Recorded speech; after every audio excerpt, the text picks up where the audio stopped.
So we're here though to talk about a book that in the background there, some people might be able to see the cover and everything, but we're going to get a little bit more deeper in that. And the title of that is "Chop That Shit Up." So we'll get a little bit deeper, but we want to talk about some of the soldiers and stuff that you really want to share with the viewers and our audience. Some of their stories, some of their journey and process, as well as your own. Yeah, no, and I really appreciate it. So, one, I'm sure people never expected Dan to write a book, and most people who have read it or seen it know I wrote it exactly like I talk. So it's very, very common sense, down to earth, not very big words. Unfortunately, I didn't put a lot of drawings or pictures in there for my other scout buddies, but I think the importance of the book, I didn't realize it until it was published, the true purpose of what I was trying to do. So if I can backstory just a little bit, I'm very fortunate that I think I'm a pretty good bullshitter, and I do very well telling stories. So I would routinely tell jokes, tell stories, make people laugh. I don't know where I got it from. I go back home and my family doesn't get my jokes all the time, but military people do. And I think if you just think of the concept, just like right now, there's 4 or 5 of us in this room, and we could tell stories all day long. And we would laugh, we would get mad, we would cry. Sometimes we love the Army. Sometimes you tell bad stuff about the Army, good, bad leaders. But at the end, it's truly magical, that stuff.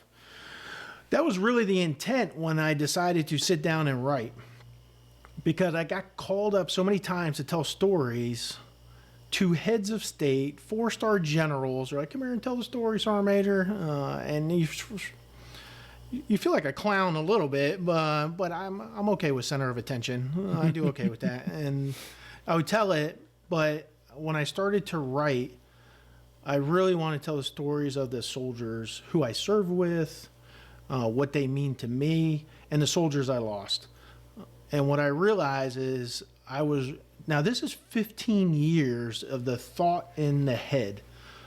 When I sat down to write it, my wife, Solvig, basically left me alone for one weekend. And in 48 hours, I wrote the entire thing. I actually wrote 70,000 words. I had no order. I didn't worry about grammar. I just wrote.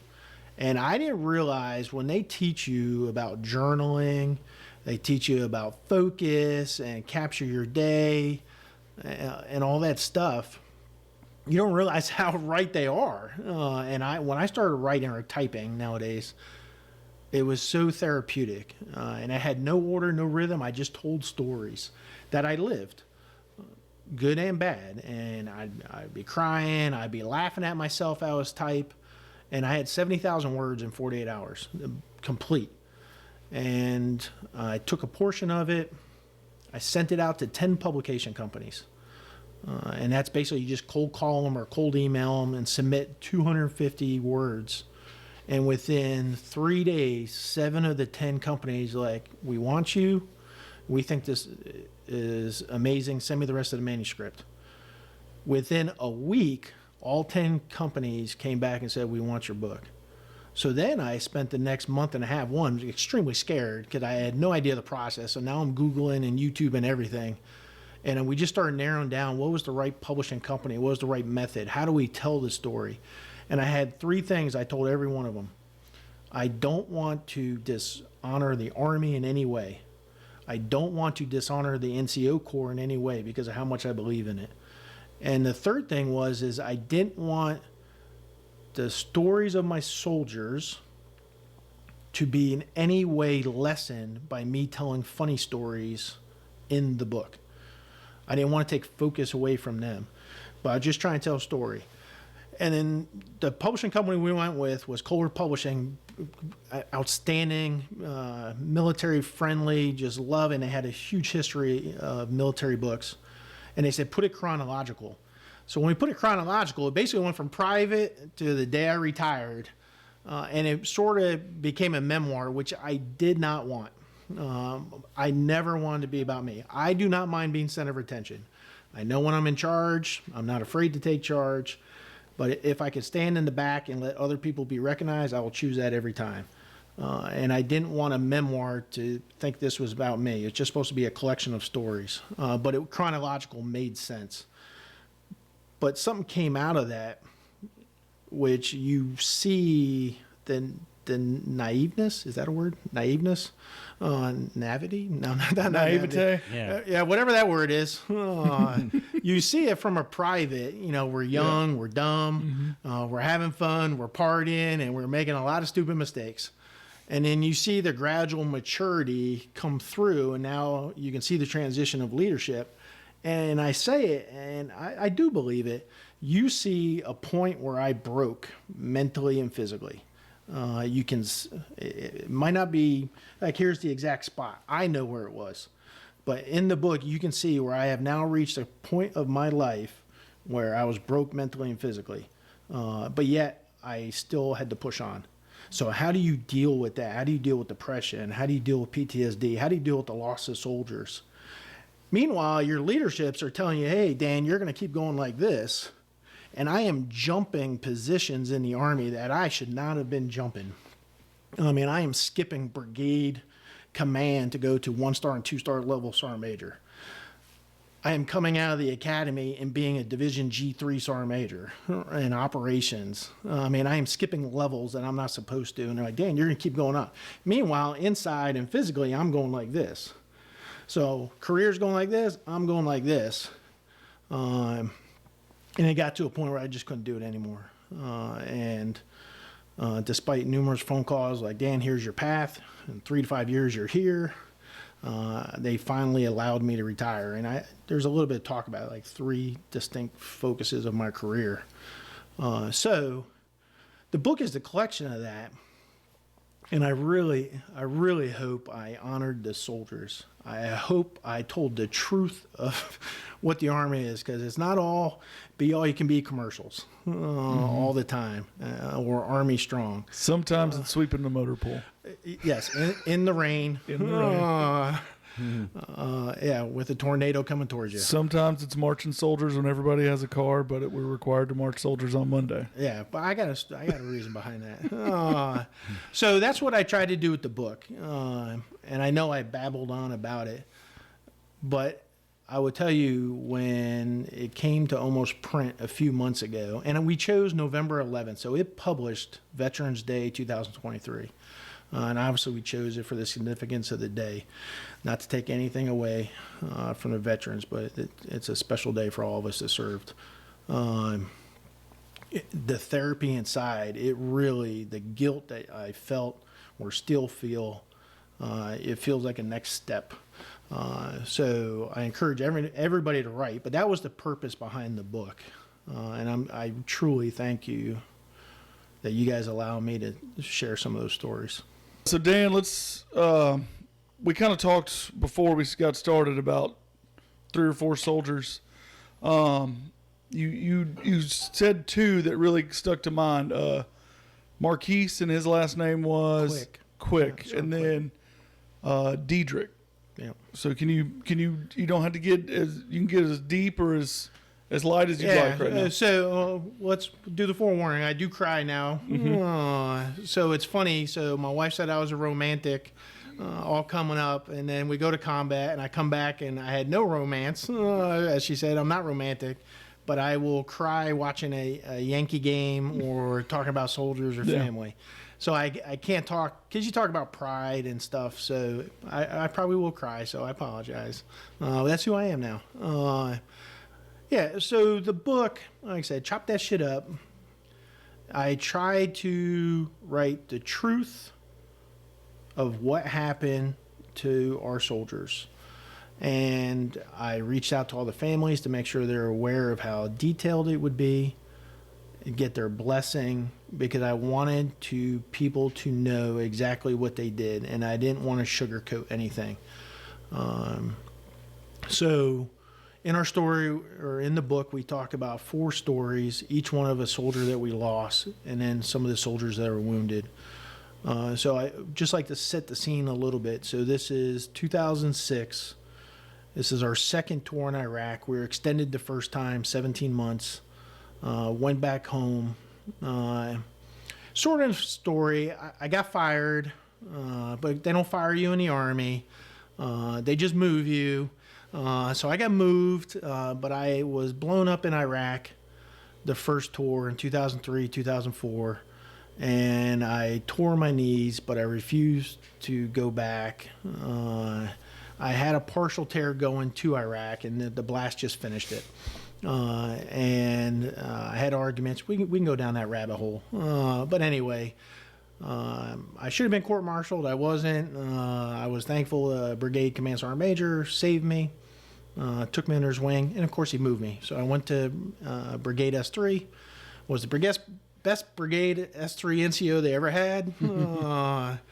And as soon as we got back from Iraq, I had knee surgery, full knee reconstruction. Found out I made the E8 list while in the recovery room. My brigade sergeant major called me. Now, we have only been back 30 days from a 17-month tour. And the brigade sergeant major called me, and he said, "Hey, Pinion, how's your knee?" I said, "Good. Thanks, Sergeant Major, for calling me in Heidelberg Hospital." And he said, "Good. How long till you walk? Or how long till you can walk?" I said, "Well, doc says I should be running within 6 to 9 months." He's like, "That's not what I fucking asked you.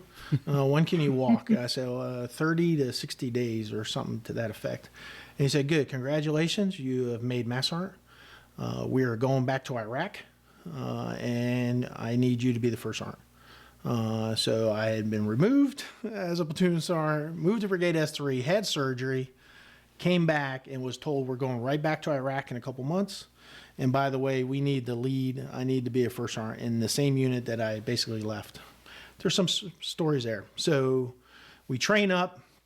We were told we were going to do some very unconventional stuff. And I don't want to try and sound special.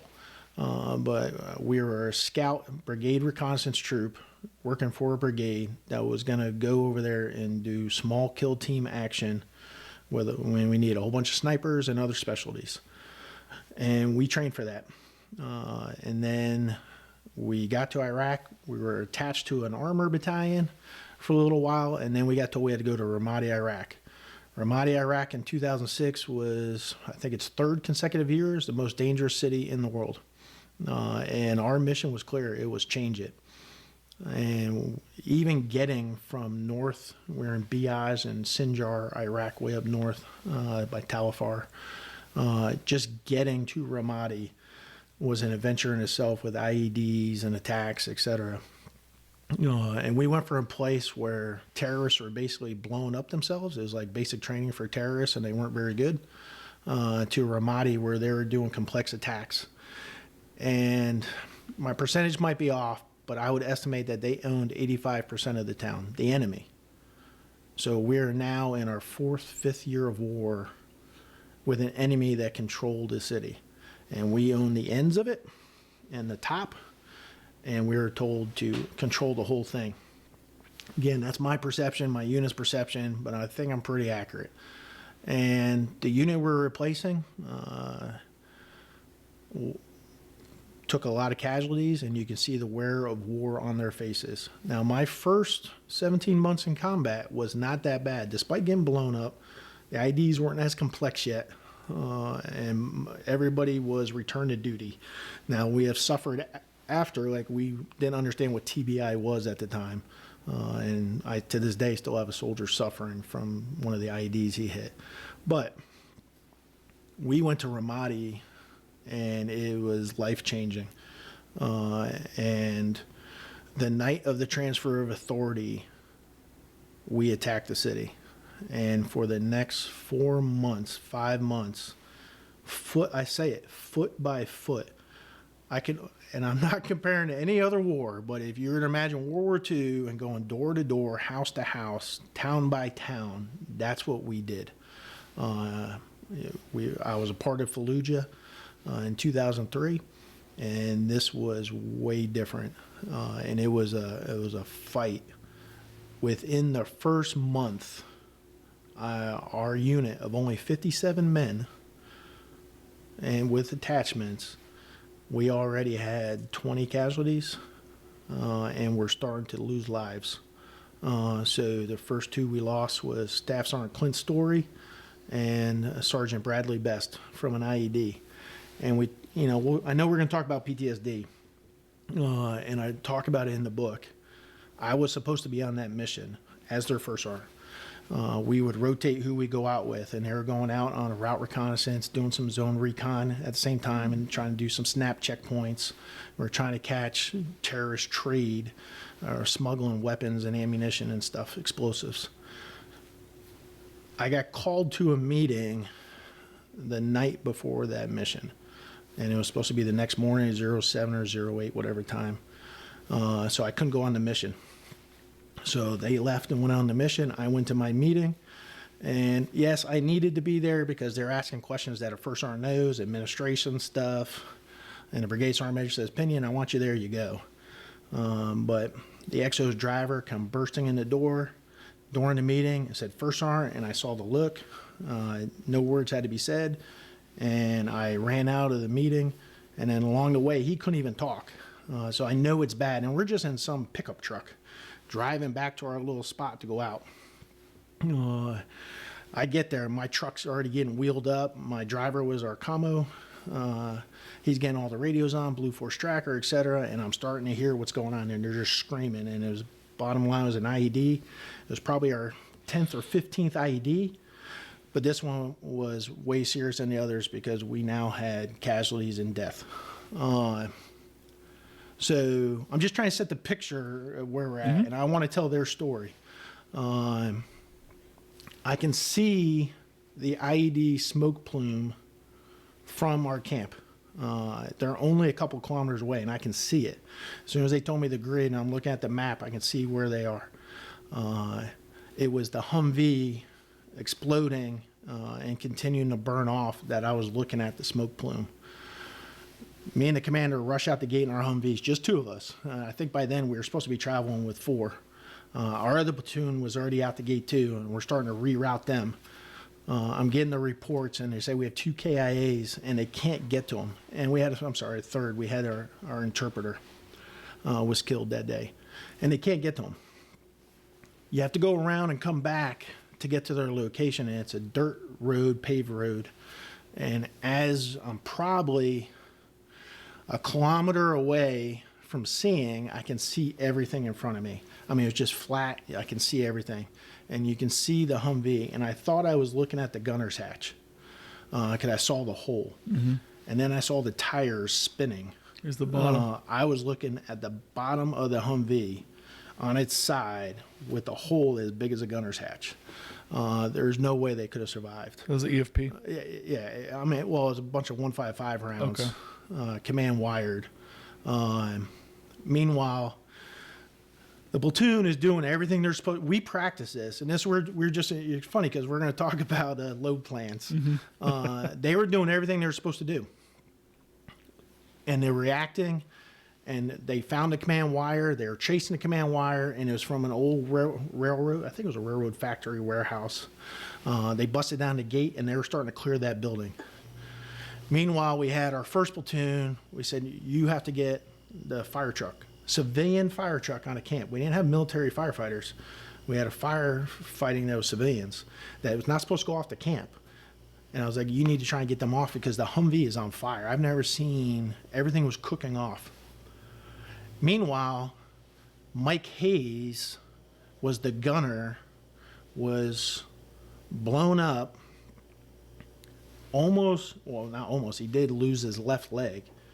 And I'm trying not to be too graphic, I apologize, but I think I say it in the book. He was only hanging on by his skin, was holding his left leg together above his knee. He was on fire, crawling on his back away from the explosion as it's cooking off. Meanwhile, Sergeant Barr, who I get to meet tomorrow again, who's now Major Barr, is running, trying to open the Humvee door, and it's cooking off, and he's trying to get in, and he can't. Chris Buckley is standing over Mike Hayes so the medic can work on him. Like, So I'm telling you the details because that's what happened. I want people to know what those soldiers did. Chris Buckley's 19 years old, giving his life to protect our medic and Mike Hayes so they can work on him. Sergeant Barr is trying to get a Humvee door open while it's exploding. And then he had to back up from the heat. They get Mike Hayes in the Humvee and they start coming towards me as we're coming. And our rule, and most people know, first sergeant, you have to evacuate the casualties. You want the platoon sergeant to stay with the platoon, control the fight. We got our commander, we got lieutenants, everybody's doing their job. My job is to get the casualties back and get them treated and try and save their life. Well, the Humvee doors, the way we tried to do it was the TCs would go door to door direction. We would open the doors and we would just move the casualty over. And this talks about load plan. And this talks about soldiers. The medic, Doc Herod, who had treated Mike Hayes, was with him in the Humvee.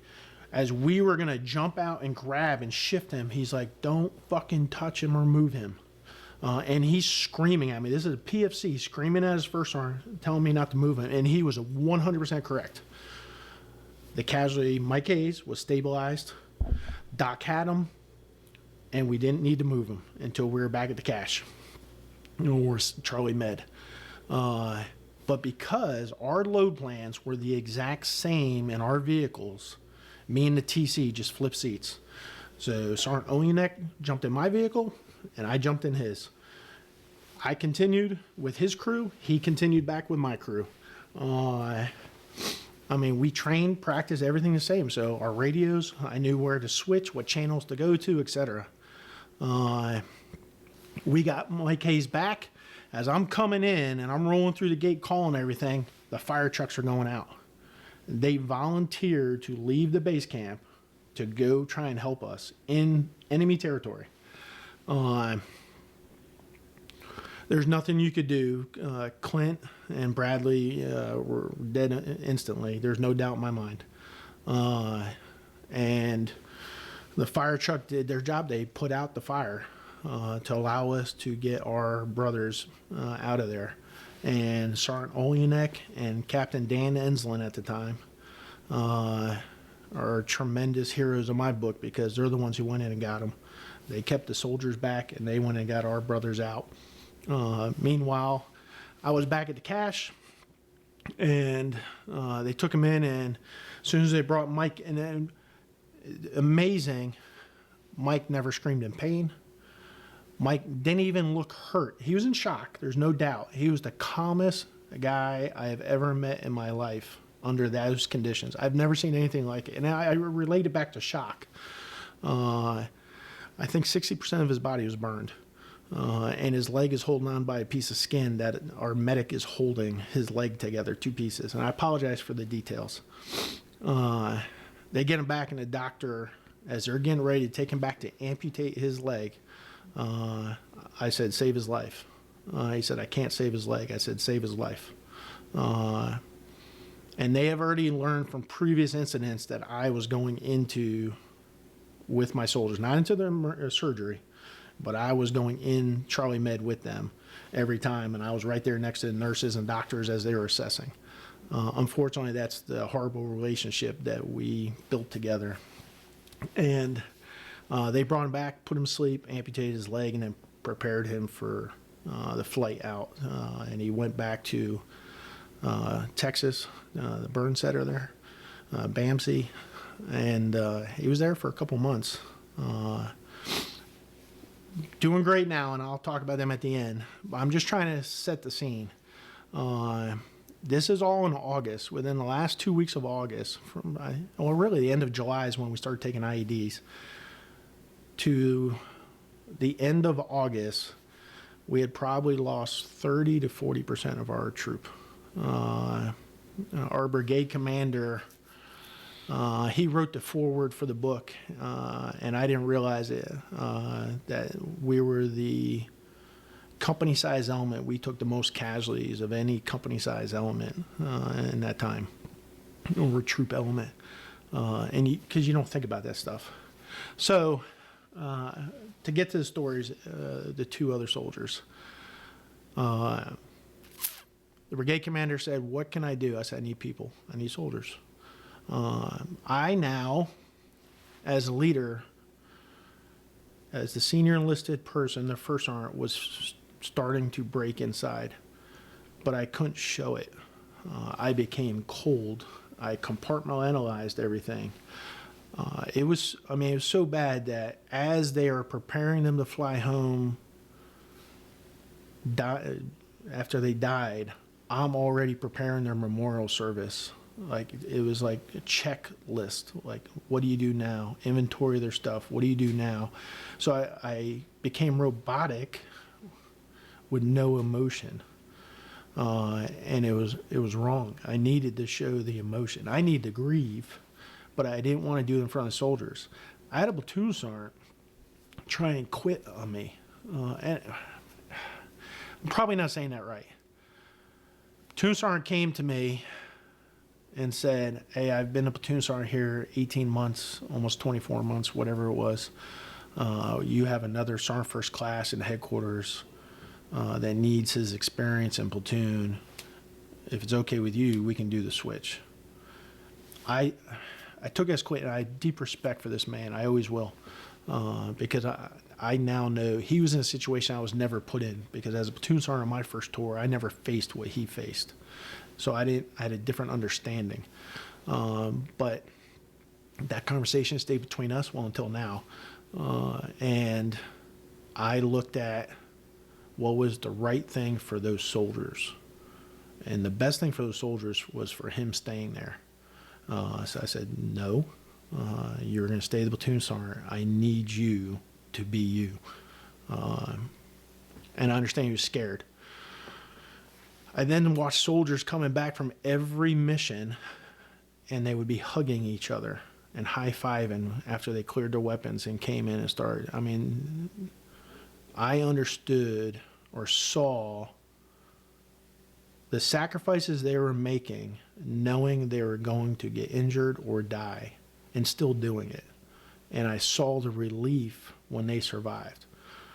So I started going on a mission more with them, and showing them that despite our fears, we had to go out and stuff. So that's the situation we're in. 30, 40% casualty losses. I mean, just take a platoon out of your troop and replace. And we don't understand replacement soldiers. You hear about it, you see it in the movies. In our first tour in Iraq, we had replacement soldiers, but they weren't really replacement soldiers. Stop loss lifted. We were there 17 months, so people rotated out, people rotated in. But Ramadi, Iraq, 2006, we received replacements. I was getting soldiers from another battalion that was back on Rear D and coming to Iraq and be like, "You're going to the BRT now." They were rerouted on their way to Iraq because of the amount of casualties our brigade was taking in our unit. Those are replacement soldiers. We had the next story I'll tell if it's okay. And Sergeant Marquis Quick, because it's one of my biggest failures as a leader. One of the soldiers that was injured with him, I can barely tell you his full name because I only knew him for 3 days. I never got to even learn about him fully because he came from another battalion to us because short-handed we are, and 3 days later was getting medevaced out from grenade fragments into his back and couldn't feel his legs. That's replacement, and you feel horrible, which leads me to how I chose to lead after. So I would like to talk about Sergeant Marquis Quick, who is one of the greatest individuals I've ever met in my life. And the bottom line is Sergeant Marquis Quick, and I say this with honesty and conviction, should receive the Medal of Honor. And I am hoping this book, this podcast, lecture, anything I can do to spread the word spreads the word, because what I'm about to tell you will show you why. And we failed him miserably in multiple fronts. Sergeant Marquis Quick was my driver.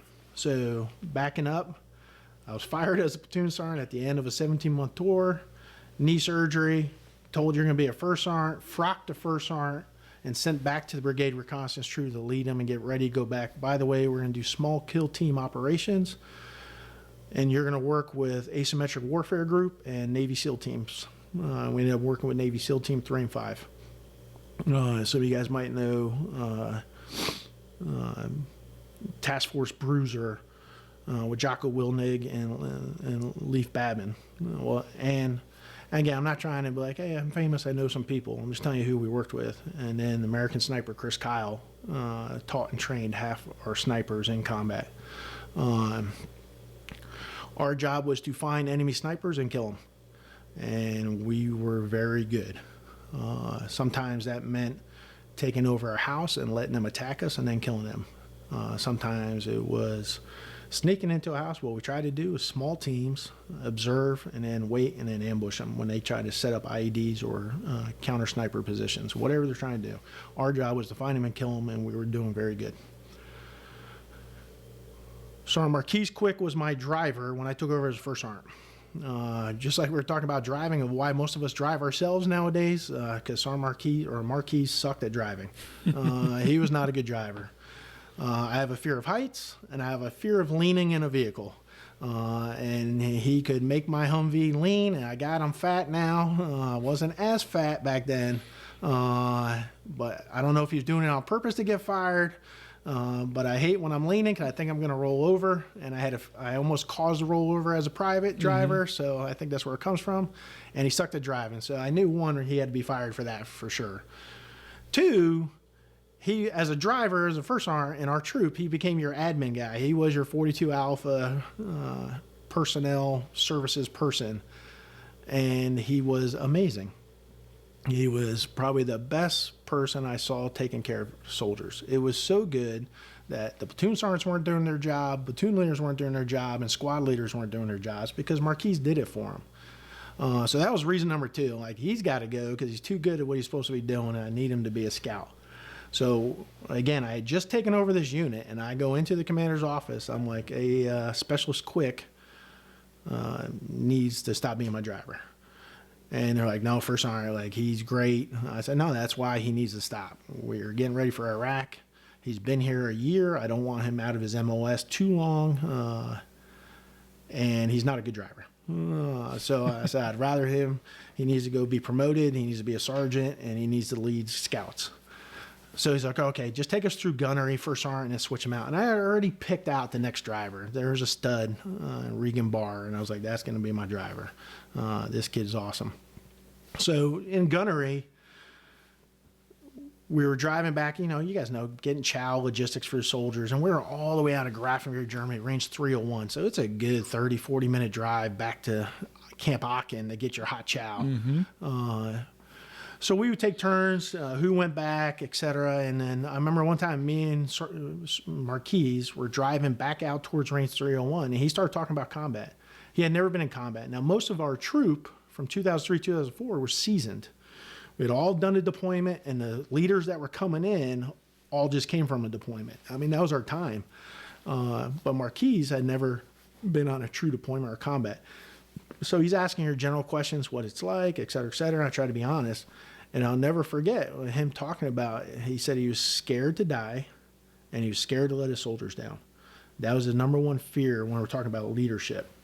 I don't know if it's foreshadowing or what have you, but obviously I was like, do your job, take care of your soldiers as you know, and I promise you everything will work out okay. Obviously, where this is going, it did not work out okay. After gunnery, he was promoted to sergeant, he was put in second platoon, and he was leading soldiers. So now we're back, let's skip forward to Ramadi 2006, small kill team, and we're supporting 1st Battalion, 37th Armor, best armor battalion in the Army ever, 1st Brigade ready first. And we're setting up a small kill team operation. So we would set up on a rooftop, we would take over a house, put the family in the most secure room that we could find, and then work with the family, with the interpreter, the platoon sergeant, platoon leader, or who was leading that mission in that house, while the rest would get up onto the roof at 1 o'clock, 2 o'clock in the morning and start hand drilling through the 3-foot walls that surrounded all the flat rooftops, trying to get sniper overlook positions onto where we suspected somebody would lay an IED, or where we thought they would set up in other houses to overwatch to try and kill our soldiers as they were building combat outposts. We had the houses. They went in, and Marquise was up on the roof with Barr, Sergeant Wall, and some others. And 3 grenades came over the wall. They had found out where they were. I think most people know that you can only take over somebody's house for so long before the enemy knows, or the neighbors, because if the kids aren't out in the street or the neighbors aren't saying hi, something's wrong. And next thing you know, the word starts getting spread. So normally within 8 hours to 12 hours, we would have a soft compromise, we would call it, where we didn't think we would have to leave yet. So we'd either relook our fighting positions, prepare for an attack, and then get ready to kill the enemy, or we would gut it out, seeing what we could see. If you had a hard compromise, that means a pretty big attack we thought was going to happen, especially when the streets got quiet. Everybody knows the warning signs, and everybody's inside all of a sudden. You're about to get attacked. And we had a hard compromise, we would look at leaving right away. Well, they had a soft compromise, and they were beginning to make plans to exfil off the sites from the 2 mutual houses. Well, the enemy got us, and they were ahead of us, and they tossed 3 grenades, hand grenades, over the wall, on top of the roof. Now, Sergeant Quick was right next to the stairs that went downstairs, back down to the 2nd floor. The other soldiers were spread out along the rooftop at their fighting positions, or sniper positions. As the grenades come over, Regan Barr, who was my driver, and then I had to put him in 2nd platoon when he made E5, because you don't want him as your driver, and you need the lead soldiers too. And I figured putting my communication guy as my driver would keep my Blue Force tracker and radios working. So I put the scout doing scout stuff. Regan Barr sees the grenades, yells grenades. Everybody else dives outward for cover. Not Sergeant Quick. Sergeant Quick could have gone right down the stairs. Instead, he jumped towards the grenades while everybody else was jumping out. He did exactly what you train not to do. Lay flat, get your head down, extremities tucked in as far as possible until the explosions go off. But you see it in the movies where people go towards the grenade. Well, that's what Sergeant Quick did. Sergeant Quick dove onto the grenades, saving the lives of 6 of his brothers in arms on top of a rooftop in Iraq in August of 2006. After the explosions go off, Regan Barr gets up. He's hurting, but he's moving. Sergeant Wall was already putting a tourniquet on himself, and now they're starting to treat the others. The other was Sergeant Rodriguez, the soldier I only knew for 3 days, who can't feel his legs and has shrapnel in his back, and now they're trying to look for the enemy to clear. Meanwhile, the platoon sergeant is working all the reports, starting to work casualties, and the medics running upstairs was Specialist Soto, Ruiz Soto, to try and treat all the wounded. And Sergeant Quick, they see him. You can see the blast fragments, and Sergeant Quick was dead. So he jumped towards grenades to save his brothers. They evac him. The Bradleys were full that came to rescue them. So those who could run or walk were outside the Bradley through an enemy-held territory, evacing out, while the wounded that could no longer walk or run were inside. They get back to their vehicles. I am now moving towards Charlie Med to meet them, and Sergeant Quick, as the Humvees are heading back towards Charlie Med, they get hit by 3 pressure-plated IEDs all in a row. Boom, boom, boom. As one of the last streets before they get back to Camp Ramadi. Not one single vehicle or person was injured. It was all heat. They were going so fast, or whatever reasons. It scared the living daylights out of all of them. And thankfully, none of them were hurt beyond what was previously discussed. They get back. The Bradleys showed up first to Charlie Med with Sergeant Quick. He was pronounced dead right there on the spot as we brought him in. And then most people know mortuary affairs is right next to the hospital for good reason, unfortunate reasons. And they brought him on there and they started preparing him for his angel flight. I remember the doctor, when they pronounced him dead, looking me in the eye and telling me something about him not having gear or this and that because the hole was too big. As he's pronouncing one of my soldiers, who was my driver, who was our teammate and brother for, I've now known him almost a year, dead, he is telling me about why he thinks he died. I don't even know the full story. All I know is grenades, Quick is dead, evacing. That's the story I'm getting as I'm piecing stuff together. I didn't even know about the heroic act yet. And this doctor, so the doctor and I had words right there on the spot. He shut up, and then they moved Quick to mortuary affairs. One of the hardest things you ever have to do is just like, hopefully no parent ever has to do, is identifying somebody. And I felt like a parent as a first sergeant. I mean, he was like my brother, younger son, whatever you want to call it. You have to identify him. It's quiet. It's just like you see in TV shows. And I remember kissing Marquise's forehead. I said words that will stay between us. And I said, yes, that's him. Sign here, sign here, sign here. And I remember going outside as the rest of the casualties are coming. And now my focus goes to them. They're obviously all asking about Quick. And I am telling them the truth. You lost your brother. It was a very sad, it was a very hard day that day on that mission. And we're now watching Sergeant Rodriguez getting ready to be evac'd, possible paralyzation. And then I look at Regan Barr, who is limping, and you see blood on his boot. And next thing you know, I'm like, hey, take that thing off. And the medics are over there, and he's got fragments in his boot, but still ran next to the Bradleys as they were evacing, fought through the pain. Come to find out, you talk about the $1 million wound, he also got shrapnel in his butt cheek. I didn't figure that one out, but a few days later, he figured it out. It just tells you what soldiers do. Now remember, these are 19 and 22-year-old men doing stuff you would never ask normal people to do, and they're doing it with amazing tenacity and heroics. I mean, it's just amazing to watch these people. At a very low point, the heroics you see. So, what did we do for Sergeant Marquise Quick? We gave him a Bronze Star and a Purple Heart, because that's what you give all soldiers who sacrifice for their country. And we failed. You don't realize until moments, months, years later what they truly did, because we were in a fight for our lives. And I failed because I was not looking back. I was looking forward. And I was thinking, what's next? What's the next mission? What's the next fight?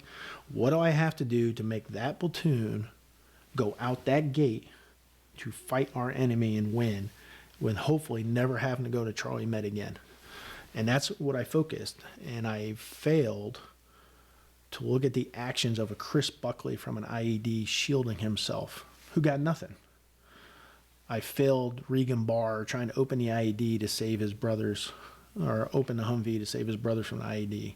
I failed to recognize Sergeant Marquise Quick in the heroic acts, or Barr wounded running next to him, fighting off the enemy. You don't think about any of that stuff in the moment. And I should have. The commander and I and our leaders, we should have. And we didn't. All I thought about is, I'm short soldiers, and I have a mission in a couple hours to go back out there. How do I do it? And how do I try and save them? And I took very bad approach to certain stuff. I started physically inspecting pre-combat checks, pre-combat inspections to make sure they had all the gear was worn correctly, all the gear was working. I would test them when they come back from mission, if I was back. And I would test them on weapons to see how much they knew about the Mark 19 or the 240 Bravo, and could the driver do what the gunner did? Could the gunner do what the TC did? Could the TC load all the radios himself if the driver was hurt and call for help? And if they didn't do it right, I said, here's your MRE. In combat, I wouldn't even let them eat hot food. I took a horrible approach at leadership. But I didn't want to see them the way I saw Sergeant Marquis Quick. I didn't want to hold their hand right before they put a soldier to sleep to cut off his leg. So I tried everything not to allow that to happen again. And it didn't until the last story. If so, it's okay if I keep talking the stories. Okay. So that's the end of August, or middle of August. We continued the same missions, and now we're in December. And we almost have control of the entire city of Ramadi from June to December to take over Ramadi and make it safe. And we are almost mission complete. We just squeezed them together.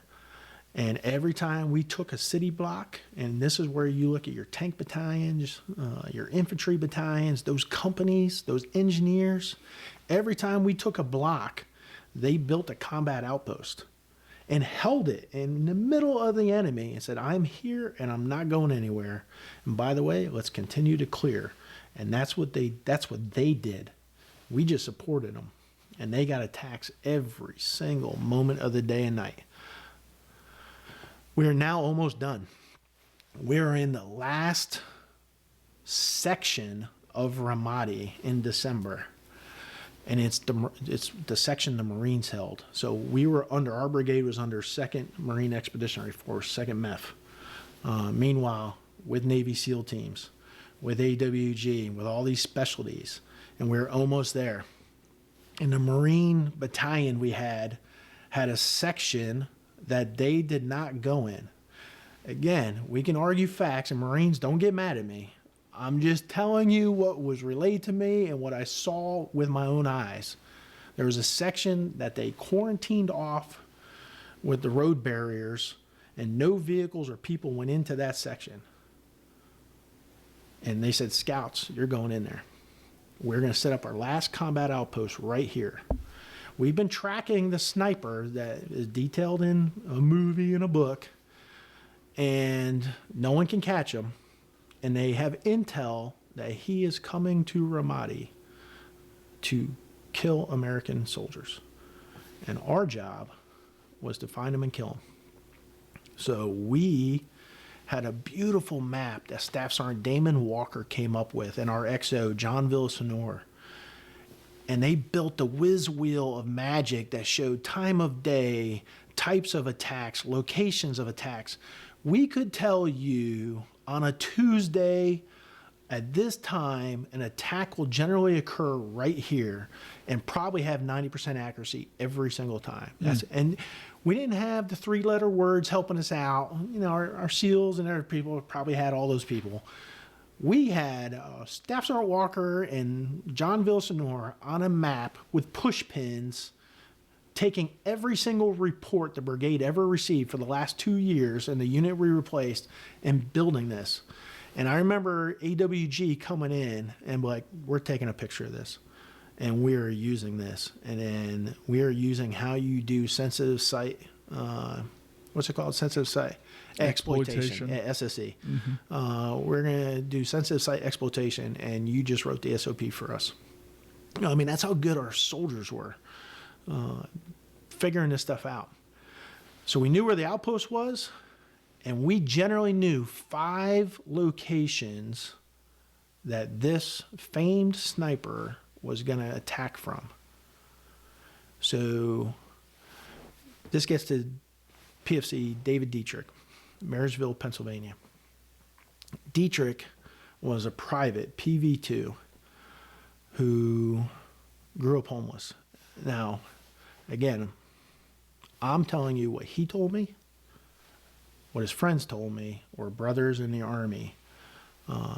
There was a news article later and reports. I'm not saying they contradict anything I say. They just paint a different picture. I'm telling you what I saw and what's fact with me. David Dietrich was abandoned by his parent, his mom, at a young age and left on his grandparents' steps in Marysville, Pennsylvania. He then went into foster care growing up. He was a slow learner who loved football and generally did not get along with the outside world because maybe he was too fast. But he always wanted to be a soldier. And I think there was a learning disability. All he wanted to do was be a soldier. He lived in a car for a year. This is what David told me. He lived with his local fire department that would take him in. But to be a soldier, he had to graduate high school. So his mission was to graduate high school. And he had foster parents in and out. Didn't do great at school. I remember him and I, and we'll get to why, but him and I he was filling sandbags. I was talking to him while he was filling sandbags. And we were stacking them because we were building steps to our flagpole that was on top of a HESCO barrier. And I didn't want soldiers getting hurt. So we're like, you know what? We're going to build steps. Like, hey, Dietrich, guess what you're going to help me do? And I'll tell you why he was doing it. And every morning he would raise and lower the flag. And he started telling me about his life. And this is what I'm repeating here. And I remember asking him, because I didn't have what he had. I had a good household. I said it was average in an interview, or I may even say it in the book. I have to go back and read. I didn't realize how lucky I was. I had 2 parents, I had siblings, I had cousins, I had a community that loved us. I had a really lucky childhood. A big house, woods, we can hunt for days, hunt, fish, hike. Anyway, David didn't have that. And I remember asking him, what was it like living in a car for a year? And he told me he used to volunteer to clean up after basketball and football games in the winter, fall, winter, so he could eat the popcorn that was left on the stands after the games. That was his food. But all he wanted to be was a soldier. So he graduates high school, I don't know how, and joins the Army. I can't tell you if he should have been in the Army or not. I can tell you there's paperwork that said he was fully qualified, and I believe it. I am also telling you he was a slow learner. He wasn't stupid. He didn't have a mental handicap. He just slower than normal people. He graduated basic. He might even have been recycled. I don't think I've proven that one or disproven that one yet. But he graduated as a 19 Delta Cavalry Scout. I was a drill sergeant. I promise you, when I was a drill sergeant, if you graduated, you earned it. And I know all my drill sergeant brothers in the Cav world are probably the same. So I'm telling you, he earned it. They fly him to Germany in August. We are now taking all our casualties. I start calling back to Rear D, and I'm like, you send me everybody you have. And I remember, oh my God, Captain Dennis Wagner. Captain Wagner was our Rear D. And I remember him saying, First Sergeant, what about Singletary? So I got to go off track again real quick. Singletary showed up to me as a scout, blind in the left eye. So I'm just telling you the time of when soldiers were entering the Army in our 3rd, 4th year of Afghanistan and Iraq.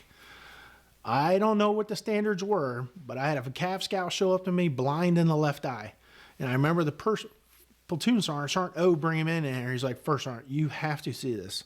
And he puts a counseling statement. He was doing initial counseling for this kid, Singletary, Donald Singletary.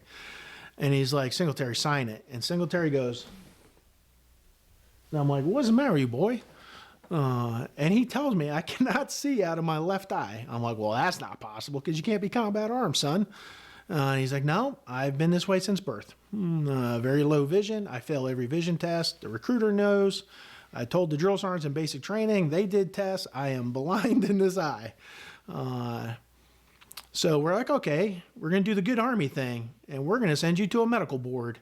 Meanwhile, we are ramping up to go back to Iraq, and it's not going to be fun.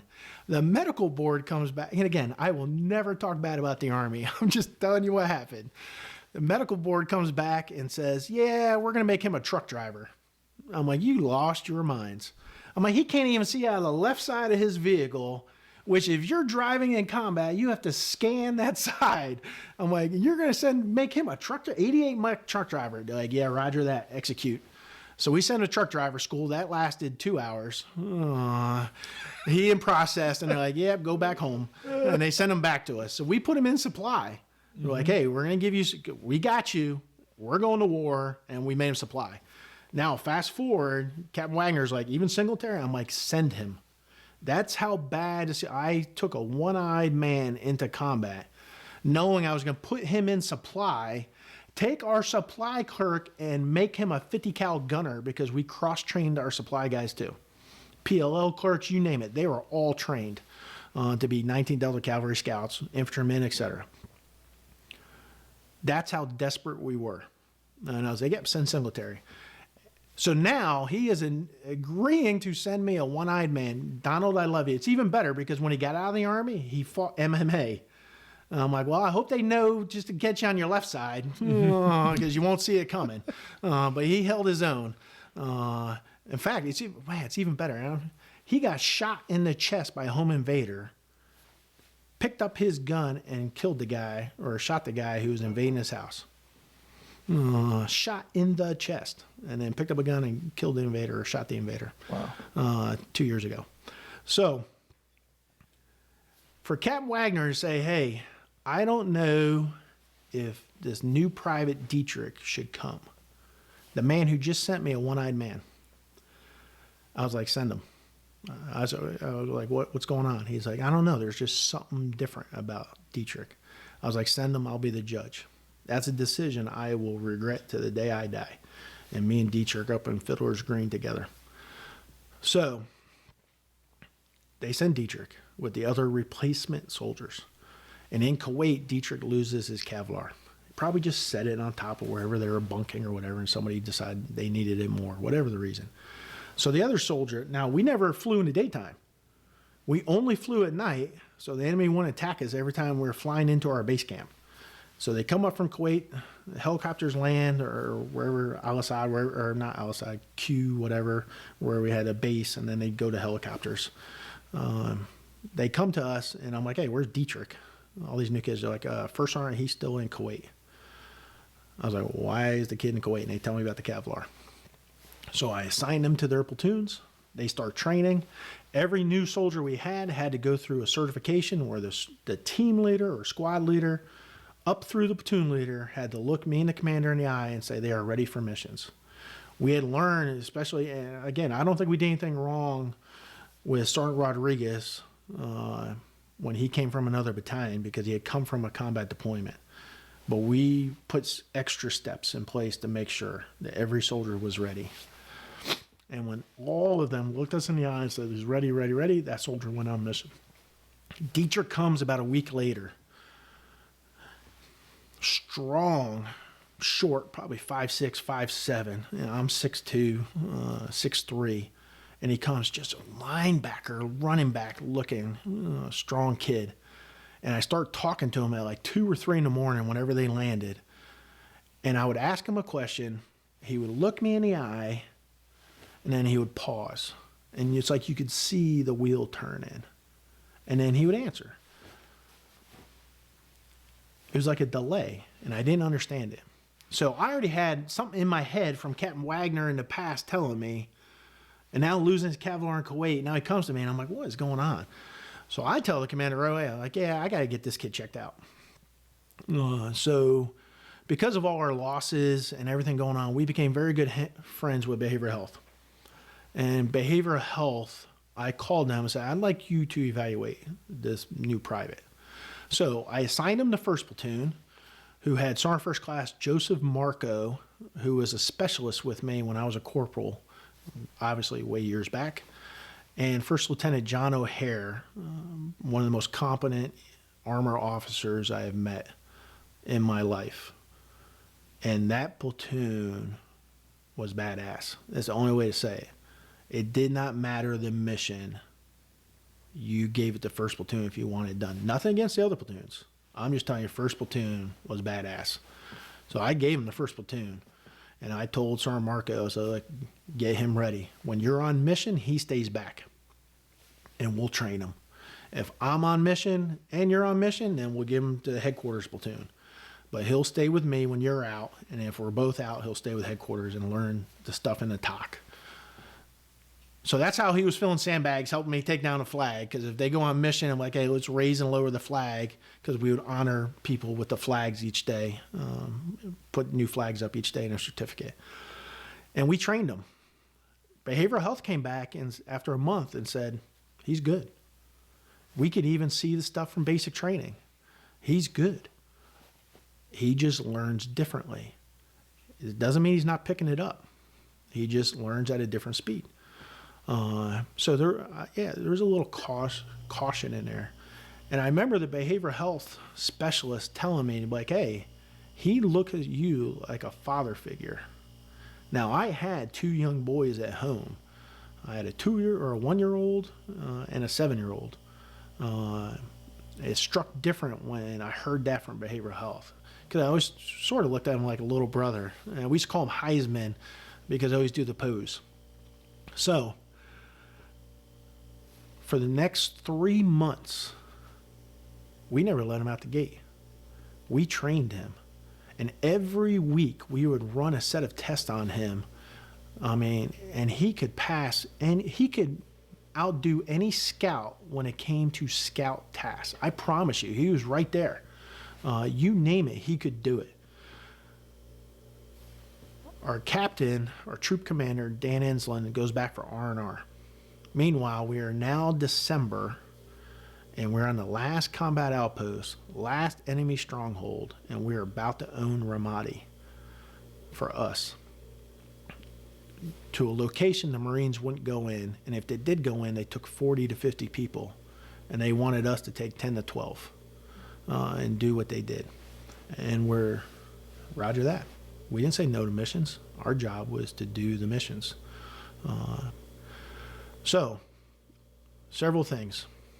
It's blocked off, probably 4 or 5 square blocks. You can't get vehicles in there, so casualty evac had to change. That's my job as the first sergeant. So we're now using pole-less litters, figuring out casualty collection points, like you learn, casualty collection points, and figuring out how to evac casualties in case it happens. And we're rehearsing it. 2, we're working with a Marine unit we never worked with before. They've been a part of our brigade, but we never had to get to that section. We might have gone to their camp, we call it the ice cream factory, where they took it over. Not because they like ice creams or eat crayons. I think it was an ice cream factory. We're with a unit we never worked with habitually. Occasionally we did missions, and we did some boat missions with them and some other stuff. But we had to learn our operating ways, and the Marine Corps and the Army is different. And in 3, we had reports of one of the most deadliest snipers to ever attack us is going to be in the area. So, 4, Dietrich's first mission. And before the captain left, we had all the leadership look at us, tell us David was ready for the mission, or any mission. I absolutely 100% agree with that decision. I could put that kid against any scout, and he would beat you. He was ready for the mission. It just happened to be one of our worst missions we would have to do. But we do all our missions. Commander goes on R&R. XO and I are now running the mission. I'm running logistics. He's figuring out the operations. So we decided to send first platoon in first. And we decided to send second platoon in first. Dietrich's in first platoon. Second platoon is going to go in and recon the 5 houses to see if they're suitable of what we looked on the satellite map. If they attack from here, if he is here, we want to be here. Here's the combat outpost. And we templated our houses.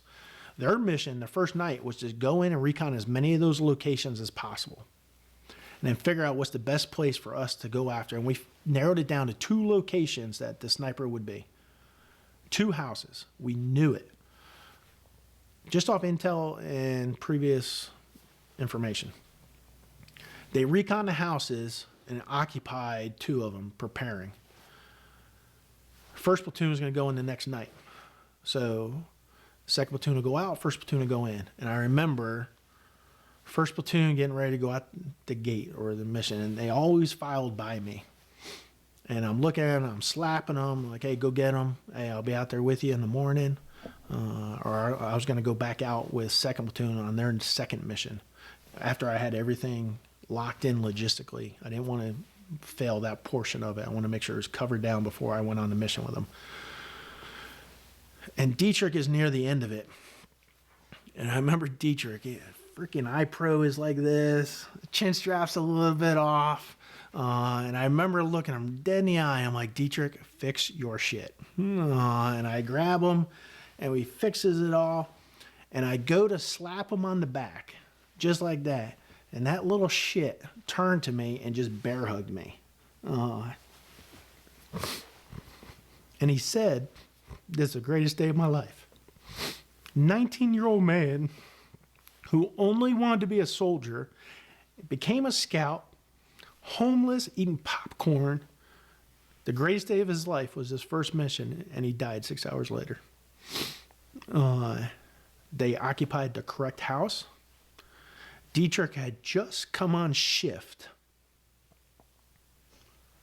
Was maybe on shift 10 minutes, and he starts to see somebody like setting up a burlap bag, trying to mask the silhouette of the house we thought he would be in. And Dietrich saw him. Unfortunately, the sniper saw Dietrich. Dietrich popped his head up. He told his sergeant, I got something. Did everything right. And he popped up, not against the window. He's back like he's supposed to be, using the back wall and everything to cover. And he raised up just a little bit to see and confirm when he was shot through the head, or shot through the Kevlar into his head. Immediately, now we're sleeping on mission like that. The only thing you have off is your boots. Everything else and your gear's right here. You didn't take your uniform off, nothing. Boots are the only thing that was allowed to come off. And I remember them shaking me at like 6 in the morning, 7 in the morning, like first aren't. They're hit. I pop up, swivel over, and I'm throwing boots on. Meanwhile, my guys are running downstairs, and the Marines are supposed to escort us out. It's supposed to be the Marines and me. Meanwhile, our other platoon is QRF is dead asleep because they just ran a 24-hour mission. They're getting up, and they're going to quick react after 10, 15 minutes after us. But I'm going with the Marines for casualty evac. Same thing. Our XO is on the net doing great things, and we knew the casualty collection point, everything. As I'm getting down to the vehicle, our vehicle's ready, and the Marines aren't anywhere to be. Again, I'm not bad-mouthing Marines. I freaking love them. But we rehearsed this, we practiced it, and when it came time to execute, they weren't ready, as they said they were supposed to be, and we practiced.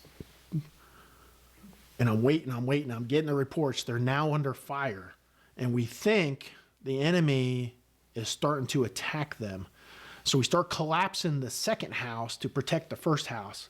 And the platoon leader and the platoon sergeant make a decision to collapse together and evacuate as one team, fighting a near ambush to evacuate. The Marines finally go, gate opens, and they freaking fly, and I'm the last vehicle. We're coming up to the casualty collection point, and I can see a little like smoke billowing from the smoke grenades. And there's a tank sitting there, which wasn't there previously. I don't know why our Army tank was there, but it was. Dead giveaway of where we're supposed to stop, and the Marines just kept going. And it's dust, whatever. And my driver, I'm like, fucking stop, Clayton. And Clayton slams on our brakes, and the Humvees are, and we stop, and then there's dead silence as everything. Meanwhile, I can see right out my window, and I can see them about 3 blocks away from me starting to come towards me. So I get out, and I start banging on the tank hull. Take off my Kevlar as I'm hearing bullets, and I'm like, open. I just want him to push the barrier out of the way. Mm-hmm. Just push the barrier. That way I can just take my Humvee down. No answer. I don't know why to this day. So anyway, I can see them, and I tell the Humvee, I'm like, turn it around, because I knew we had to go back that way. So they're turning around. Meanwhile, I start running towards my soldiers. And I get to the first intersection. They're 2 intersections away. And I can see Staff Sergeant Jesus Gonzalez, running up lead. This guy is the man. And I can see bullets just zinging around him, just zinging. And I can see them on a police litter behind him carrying it. And he's just popping smoke grenades, shooting back. I mean, they're in a near ambush. I do the stupid thing, and I start screaming at him like, "You're getting fucking shot at." And then all of a sudden, we're only 100 meters away, 2 blocks or whatever it is. He's screaming at me. He's like, "You're getting shot at," or something. Who knows? And then I realize bullets are just impacting around me. So then I start returning fire. I pop a smoke grenade. Now I'm trying to protect myself, and I'm trying to protect my soldiers. And they are running under fire.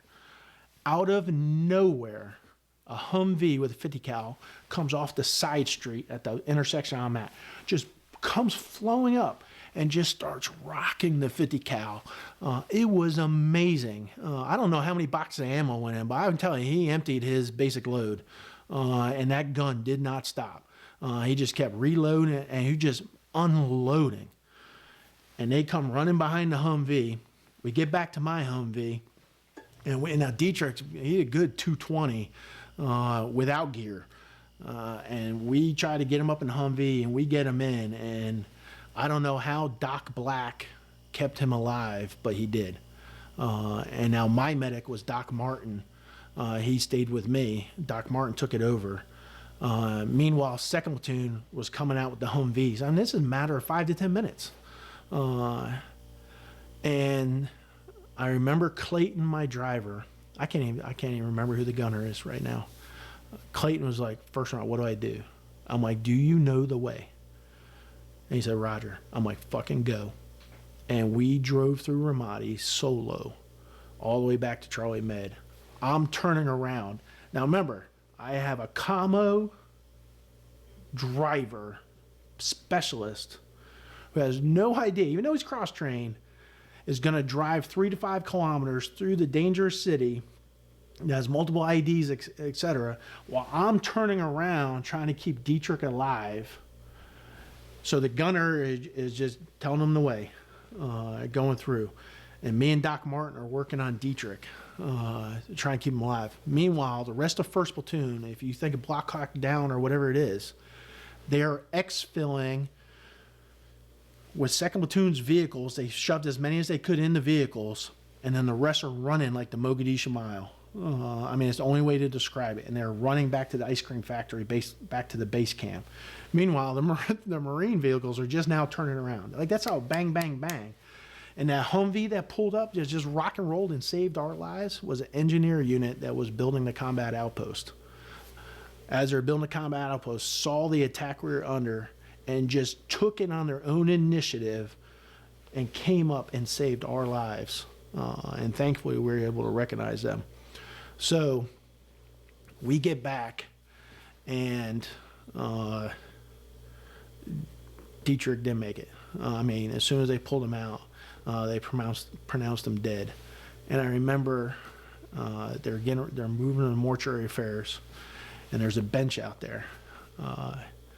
You don't realize the pain that soldiers go through. Just think about the medics and the behavioral health. They had to deal with this every day. We lost our brothers, so we have an emotional toll. They're seeing it every day, just gruesome injuries and death. Charlie Med, behavioral health, mortuary affairs, all right there in the Golden Triangle. And they have the bench out there where you just watch medics crying, and I didn't understand it until I was sitting on the bench. And I remember now our brigade commander's pulling up, Lieutenant General retired Sean B. McFarland, the greatest man I ever met. And I remember the mortuary affairs specialist or sergeant coming out. It's like, "First Sergeant, it's time." And I tried to get up, and I physically couldn't move. I couldn't. That moment, December 29th, 2006, I broke. It all just came out. I couldn't move. I couldn't even talk. It was just grief. And I remember telling him, I said, I can't. And Colonel McFarland at the time, put his hand on me, and he said, "I got it." And he went in there and said goodbyes to David Dietrich, where I couldn't. I broke that day. That's my point. So we did the Angel flight, and I remember calling my Rear D Sergeant, Sergeant Corley, and I said, "You will escort this man all the way home. Nobody else. It will be you. Nobody else escorts him." And he did. He met the body. He escorted David all the way back to Pennsylvania.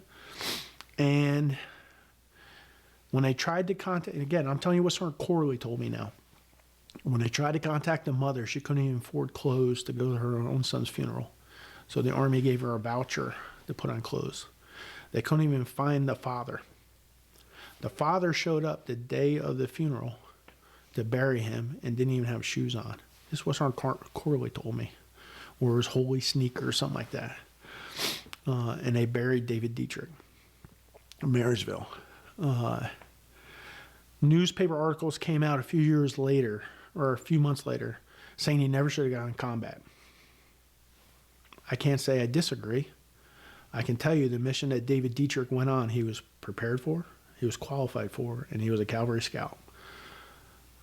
Everything else is for other people to decide. I can tell you that young man was ready for the mission. Found one of the most famous snipers, enemy snipers ever to attack us. Found him, and the sniper was better than us. I remember Sergeant Marco telling me that one day. He was like, "Look, he beat us." Because you start questioning everything you do. Why? And he did. The guy beat us. And it was the guy we never caught. So in the book, the title of the chapter is "The Greatest Day of My Life." And it was the day David Dietrich died. So if you look at the purpose of the book, and I know I told so many stories, the purpose of the book is those people and heroes and my soldiers, your soldiers, our country's brave are never ever forgotten. So as you write it, I wanted to tell the truth. And from my view, what I saw, what I knew of them, what our soldiers knew, and I didn't want to hide anything. And what I just told you is 99% what you're exactly going to read in the book. Now, the book always, describes a little bit more detail here and there.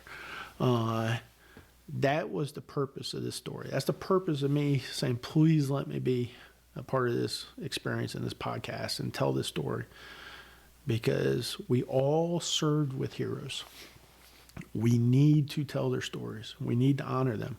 I have never visited their graves yet because of guilt, fear. I can't explain it, but I made a promise. Now this book's published, and in 2024, I will visit all 4 of their graves.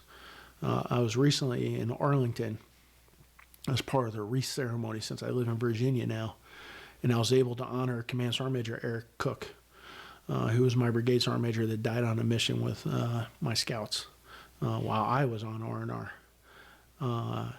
So I've made a mission to honor them. So I'm trying to use this platform to talk about the Clint stories, the David Dietrichs, Marquise Quicks, and the Bradley Bests, and the countless others that did heroic acts that we never recognized.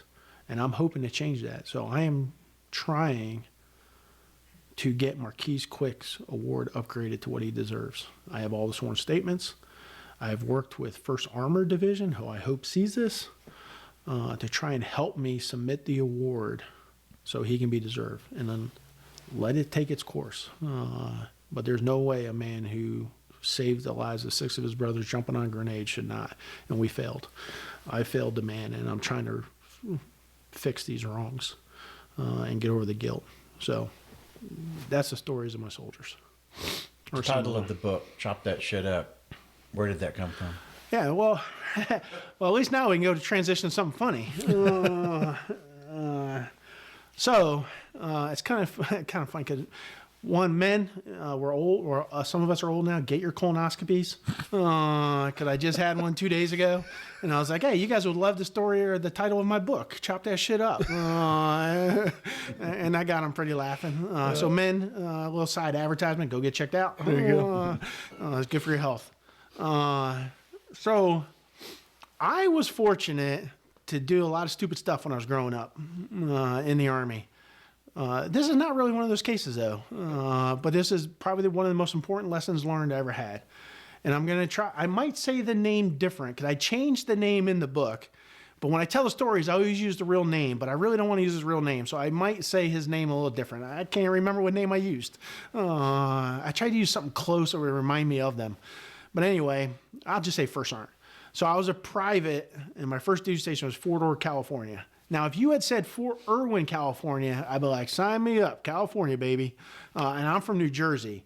I got lucky that the recruiter said Fort Ord, California, once I learned what Fort Irwin was. Nothing bad about you, NTC. Love you. I only want to see you once every few years. And I got to a division reconnaissance troop, Div Recon. Wow. Humvees, motorcycles, and helicopters. And it was amazing. We had a fantastic unit, and I was a private. So people know you had your common areas, and one of ours was the latrine. And we were responsible for cleaning the latrine. Well, First Sergeant was also an asshole sometimes and did not like the cleanliness of his barracks. And we would always have GI parties. Well, I was determined not to have any more GI parties because that required us low crawling. I don't know how that cleans a latrine, but it did. Using toothbrushes, and we always have to go. I'd have to go clean my uniform, buy new toothbrushes. And as a private first class, I was like, that's kind of stupid. So what I started doing was taking charge of the latrine, and I would kick them out in the mornings, and then I would start inspecting from the showers. It was showers over here, sinks over here on the other side of the wall, and then the latrine or the toilets, urinals, there we go, and then the door. And I would just work them out. I'm like, get out, get out, get out, get out, get out. And then I was the kid at the door. He'd be like, hey, what was that movie? We Were Soldiers. Like, hey, good morning, First Sergeant Major. What's so fucking good? Like, that was me. I was the smart aleck. And again, I don't know. Maybe, I guess I was in school growing up. I guess I was a clown. I was voted class flirt, though, so that's a good one. So I was at the door, and I prayed rest, and I would say at ease, and I would greet the First Sergeant when he came to inspect our latrine. So we had a few minutes, and I was in my room, and I had my wall locker open, and this is back in the day, 2-finger, 3-finger between the hangers, and you had your A bag and B bag packed on top, ready to go. You take a uniform out, put a uniform in, one of those deals. And I was getting ready, and my gunner comes running in. I'm gonna do everything I can not to use names, because I'll slip with a real name. The gunner comes in, and he's like, Pinion, you got to come in here and fix this. And I'm like, whoa. And he was very even keel. He's from Miami. He taught me about culture. Just a really cool dude. For him to scream like that or be, I don't even know what the word is, animated, something was wrong. So I go running in the latrine, and him and my other guy are standing there by the door of one of the stalls. And like I squeeze, now remember, I was skinny back then. I was tall and skinny. I squeeze in, and I'm just looking at the biggest piece of shit I've ever seen in my life. And I wish I could describe it, but I really don't want people. Yeah, no, I'm going to try and describe it. I said, like, it's like longer than a bayonet. It was so big. Now, just next time you go to the bathroom, just look at your toilet. It was looped around. That's how big that thing was. And they're like, it won't flush. So I do, and I hit the handle, the water, and it doesn't even move. I mean, somebody's butt hurt after that crap. Meanwhile, I can hear First Sergeant screaming at the other platoons, stairs look like shit, GI party. And you're like, oh, here we go. They're like, what do we do, Pinion? Now, remember, I'm the lowest ranking guy, but I was taking charge of the latrine. And we stopped GI parties, by the way, for like 3 weeks when I was in charge. And I was like, all right, get out. and I'm inside. I shut the door from the inside, and then I crawl out underneath. And I'm like, all right, we'll just tell him it's broken. Like that's what's going through my head. Meanwhile, First Sergeant's coming down the hallway, and I'm giving you this brief. Look, you got to buy the book so you get all the stories. I don't want to tell them all. First Sergeant's coming down the hallway, and he eventually gets to me, and well, I got to tell it. He was inspecting the fire extinguishers in the hallway, and I was like, because a month earlier we used to take the fire extinguishers when we were drunk, and we would just shoot them all in the hallway, and then we put a wall locker at the end of the hallway, and we put on our, was it Kevlars back then? Yeah, we put on our Kevlars. Make sure I wasn't a steel pot. Put on our Kevlars, and we would run down the hallway, slide head first in, and see who can put a hole into the wall locker first. Well, that guy's a lot of trouble. The good news is no one ratted each other out, because first time I'd be like, who did this? But none of us gave each other up. So we all got punished, but it was all worth it. So he's checking into fire extinguishers. Well, he gets to me, and I'm like, good morning, First Sergeant. You know, this place is so clean. You can. He's like, shut up, Pinion. Everybody's failed. You're going to fail, too. And I was like, here's what I didn't know. I obviously learned it years later as a First Sergeant. First Sergeants are in charge of the barracks, including maintenance. So he gets to the first stall, which is the very first one he checked, and he goes to push it, and it doesn't open. And he's like, who's in my shitter? Pinch it off. Get out of there, trooper. We got an inspection. You know, just being First Sergeant. And I'm like, no one's there, First Sergeant, or whatever I said. He goes, what's the matter? I'm like, it's broken. He's like, what's the matter with it? I'm like, it won't flush. Now, I haven't lied yet. My integrity's still on track. I'm just changing my words a little bit.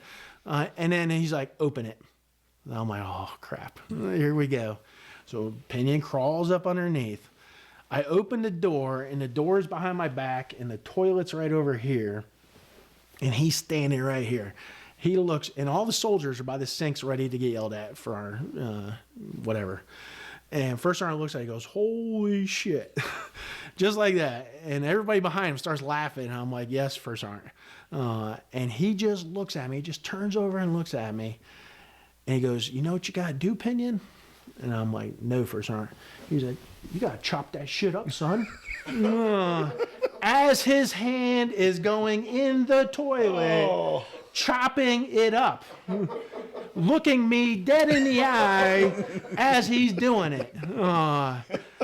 He now pulls his hand out, hits the flusher or whatever you call it, right down. Beautiful. I mean, just beautiful. And now he's got a, can I say it? Shit-stained hand, knife hand, looking at me in the eye. And he's like, Pinion, I'll paraphrase a little bit. He's like, Pinion, this is an important lesson. He's like, some days you're going to get stuff in front of you, and you're not going to think you can overcome it. And there's obstacles you're going to face in your career, and you're going to want to stop and give up. He's like, you know what you got to do when that happens? And I'm like, no, First Sergeant. He's like, you got to roll up your fucking sleeves and chop that shit up, son. Then he wipes his hand on my BDUs, walks out of the latrine and says, 3rd platoon, you passed. And then kept on walking. I'm almost gagging. I'm embarrassed. The soldiers are laughing at me, and all I said is, I got to go change my blouse. And then I went in my room and changed my blouse. But I learned something, and that's why it's the very first story. But you got to read those, more details. Anything we do is obstacles. And as a 19-year-old private, that's probably the number one thing I learned that made me successful, and a lot of luck, successful the rest of my career. Because I hate the word no. There's no obstacle too big. There's no mission I cannot do. And there's nothing I'll ever let me stop us from being successful. Because if it does, I just chopped it up. And I pushed it out of the way, or I flushed it, and I drove on. And Neil and Sean and everybody else will tell you, you can see that drive me as a leader. I refuse to say no to getting something done. It's not in the vocabulary, because you just got to roll up your sleeves and chop it up. So that's the story of how the book. And I can't change the title, because that story makes the title. And I can't change it. So I'm sorry if they don't want to put that on a screen or an advertisement, but that's the title of the book. Well, it's a great story. Yes. So I was curious, going back a little bit, and thank you for sharing all those stories about those great heroes and soldiers and stuff that we certainly do want to highlight and bring to attention to American citizens and stuff about some of the great war heroes that are out there that are not always put out there, on a screen or anything like that, but they're just those silent heroes whose stories are just not told. And so thank you for sharing those and those within the book. But you mentioned a time frame where you said, your career may have been going up, but you were going down. I'd like for you to talk a little bit about that. And maybe, I know you compartmentalize, many do. So I'm just curious then, how then were you able to, or have you been able to reconcile some of that you have compartmentalized to be able to move forward? Yeah, no, that's really good because I think I did it wrong, and I'll explain why in a little bit. But so I just explained I broke on December 29th, 2006. What I didn't share is just prior to that, I think it was prior to that, I'd gone home on R&R. And my wife, Solvig, will tell you, I wrote letters saying goodbye to my family. I have a 1-year-old and a 7-year-old. And I knew I was going to die in Ramadi, Iraq. My soldiers were hugging each other and still going back on mission. We gave ourselves to our unit, to our country in Ramadi, Iraq, knowing we were going to die. It's hard to say, but it's kind of a relief. I didn't worry about the future. Even though I was looking forward to the next mission, I wasn't looking much farther beyond that. I was going to die. And I went home on R&R, wrote my letters to my family, told my wife to move on. Don't pick a soldier. Not because I don't love soldiers, but she already sacrificed. She did that. Find stable. Go find the Tesla worker that's coming home every night. And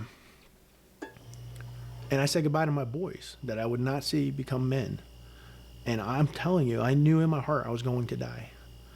And I got back on a plane and went back to Iraq.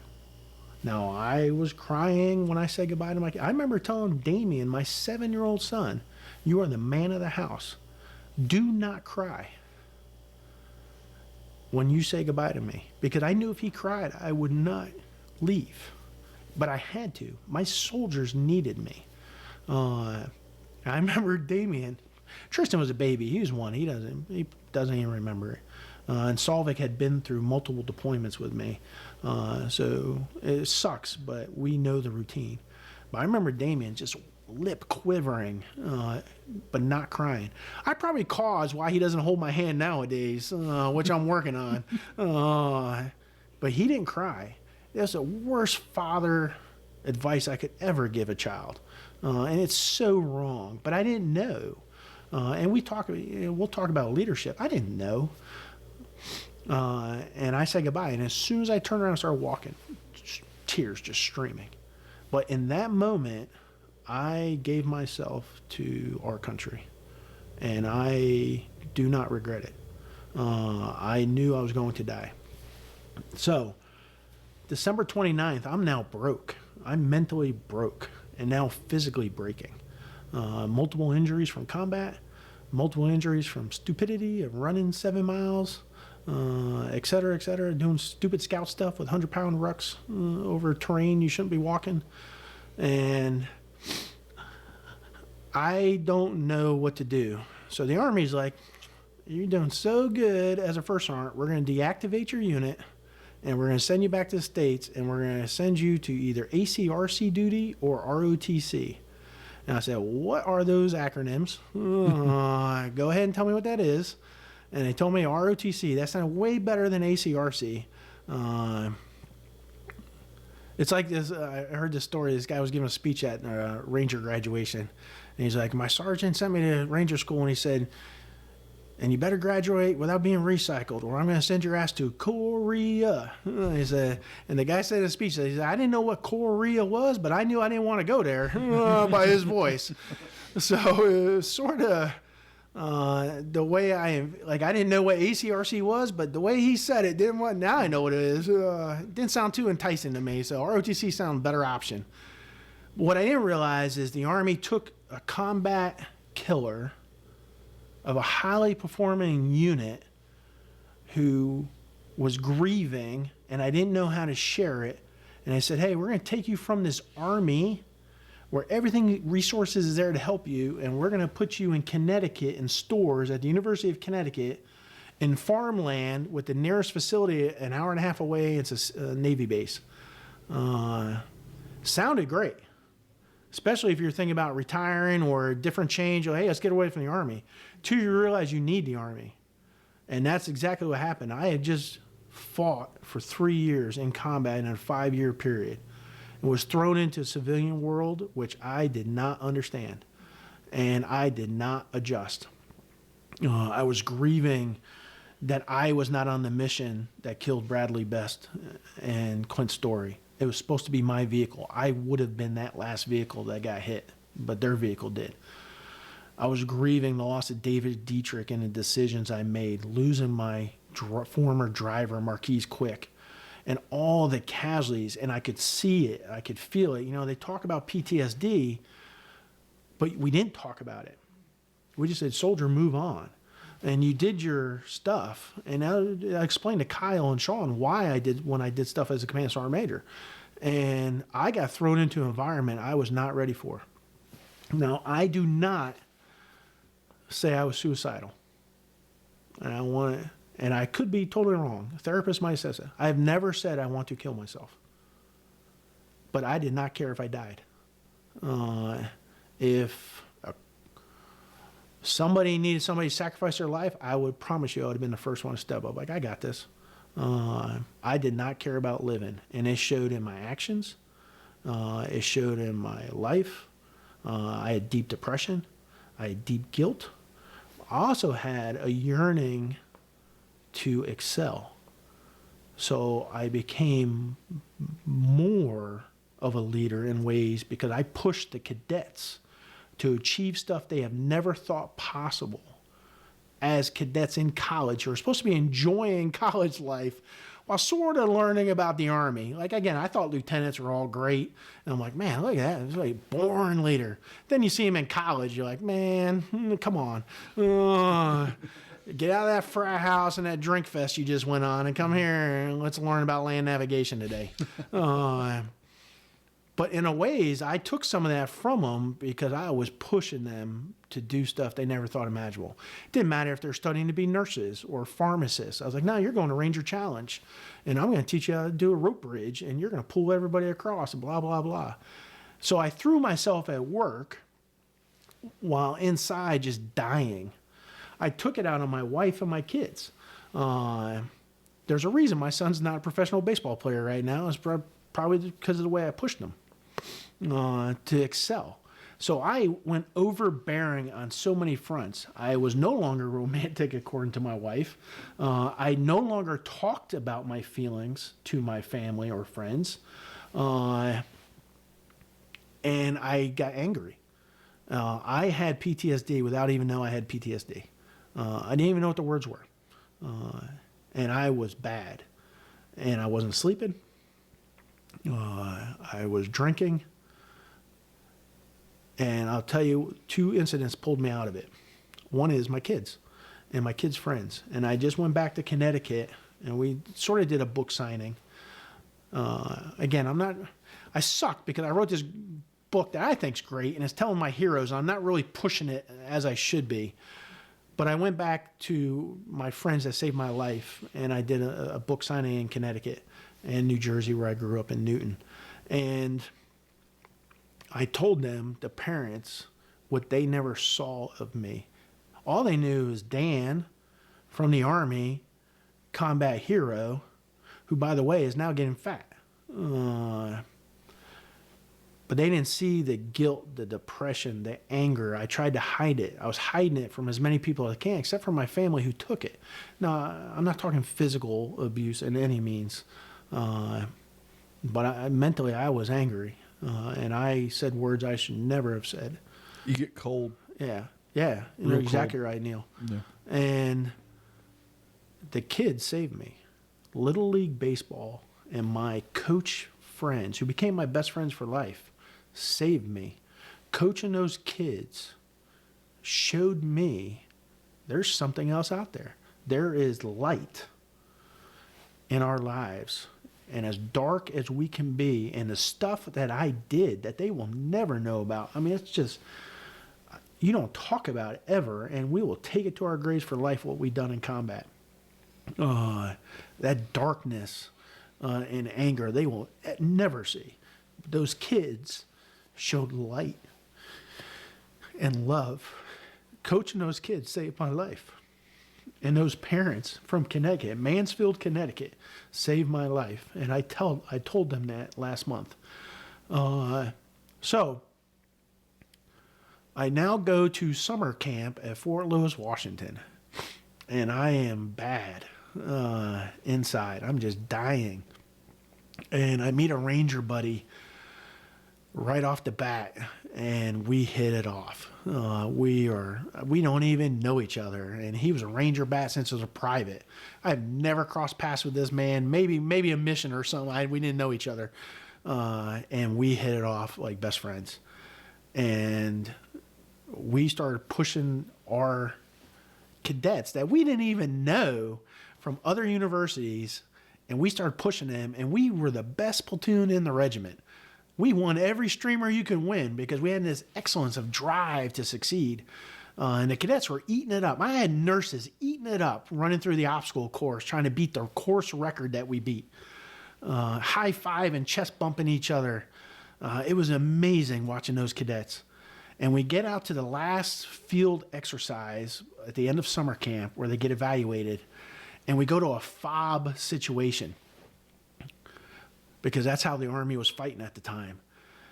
And they have to do test fire of their machine guns before they go to their sticks lanes. And they bring out these machine guns, and they're M60 machine guns. Now, this is 2008. Got the pig out. And you got the pig or the hog or however you want to call it. And the only two people who knew the M60 machine gun are me and Ranger Buddy. So we start inspecting them before we sign for the equipment.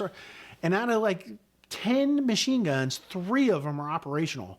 We're now stripping parts from one to make the others operational, which they're like, hey, what are you doing? And you're like, no, I'm taking this coil over here, and this spring is going over here to make this feed tray work, et cetera, et cetera. Meanwhile, the cadets can't test fire their window, their time, because we're fixing the guns that they brought out there crappy. Meanwhile, the FOB mayor, non-commissioned officer in charge, NCOIC, is starting to scream at the cadets for messing up his schedule. And I'll be honest, he's just being a dick to cadets. I called every cadet sir and ma'am from day one. I treated them like a lieutenant so they understood how they should be treated and what was expected of them to back towards us as non-commissioned officers. And he was being a dick. So my Ranger buddy gets up as I'm fixing the last machine gun, and they start having words, and they're getting closer and closer, nose to nose. PTSD Dan decides he's going to fix this. And I got up right in between them, and I remember saying, hey, calm down, brother. You don't have to be a dick to the cadets. And I was like, don't fucking call me brother. Now, I call everybody brother. I call the new salesman at the car dealership or the restaurant brother, or battle if it's a woman, brother in battle. And don't call me brother, get the fuck out of my face. And I flipped, and I attacked him. I think statute of limitations is up. And I snapped. I broke in Ramadi mentally, and I just snapped physically because I just outburst with my hands where I've never, ever done that before, a year after leaving Ramadi. and they separated us. Fucking, you're out of here, Pinion. And they sent me to behavioral health at the hospital. I think it's Madigan there at Fort Lewis. And they sent me to the hospital, and I go in, and my ranger buddy has to escort me. And he's kind of mad because he's like, he likes the field. Yeah. He doesn't want to escort the guy who just snapped to some guy I only knew that NCO for 5 minutes. He just being a dick. And I snapped. And I go into behavioral health, and they're like, oh, we can't see you for 3 days. But fill out this survey on the computer screen. And again, I'm only telling you how the Army was treating. We didn't understand TBI and PTSD. And this is 2008. And I'm on a screen. I must have answered 200 questions. And I'm probably not exaggerating, on a computer. And it all related to, do you drink alcohol? Do you do drugs? Are you feeling suicidal? And it's just question after question after question. And I get done, and they tell me they can't see me for 3 days, but I know I need help. I touched somebody that I should not have touched in a way you shouldn't be fighting. And they say, here's your appointment for 3 days, and here's your medication. And they just pushed me my prescriptions. I said, stop. How did you prescribe this to me? And I'm getting mad. How did you just throw medicine at me? I didn't talk to anybody. And you're like, oh, it's from the questions you answered. I was like, fuck no. I said, you better get somebody out here right now.